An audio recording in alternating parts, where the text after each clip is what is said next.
Minä olen Kari Keuru ja tämä on Jalostamo TV.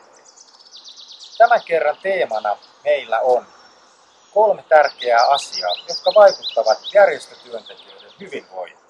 Aiheeseen meitä tällä kertaa perehdyttää Järjestöjalostamon projektipäällikkö Kristiina Hämäläinen. Meidän hankkeessa kartoitusvaiheen haastatteluissa nousi esille 3 teemaa, jotka oli hyvin toistuvia näissä haastatteluissa. Ensimmäinen teema, joka keskeisesti ja näkyvästi nousi esille näissä meidän haastatteluissa, toisaalta tietysti se epävarmuus työn jatkuvuudesta ja sitten toisaalta tietysti järjestön taloudelliset resurssit. Toinen teema, joka keskeisesti vaikuttaa järjestötyöntekijöiden työhyvinvointiin, on johtaminen järjestössä, johtamisen laatu eli millä tavalla esimerkiksi yhdistyksen hallitus ja erityisesti sen puheenjohtaja näkee itsensä esimiehenä ja minkälaiset esimiestaidot hänellä on.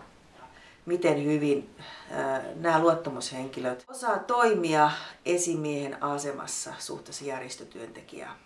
Ja 3. aihe, joka vaikuttaa paljon hyvinvointiin järjestötyöntekijöillä ja erityisesti näissä pienissä järjestöissä, on tämä työntekijöiden yksinäisyys tai siihen liittyvät kokemukset. Eli hyvin moni järjestötyöntekijä työskentelee aika pitkälti yksin. Eli tämä yksin tekemisen kulttuuri ja suuri valta ja suuri vastuu ja toisaalta sitten tämä työn itsenäisyyteen liittyvät kysymykset. Tämä yksinäisyys tuottaa monenlaisia haasteita. Ensi kuussa meidän aiheenamme on mentorointi järjestötyössä. Nähdään silloin. Se on moro!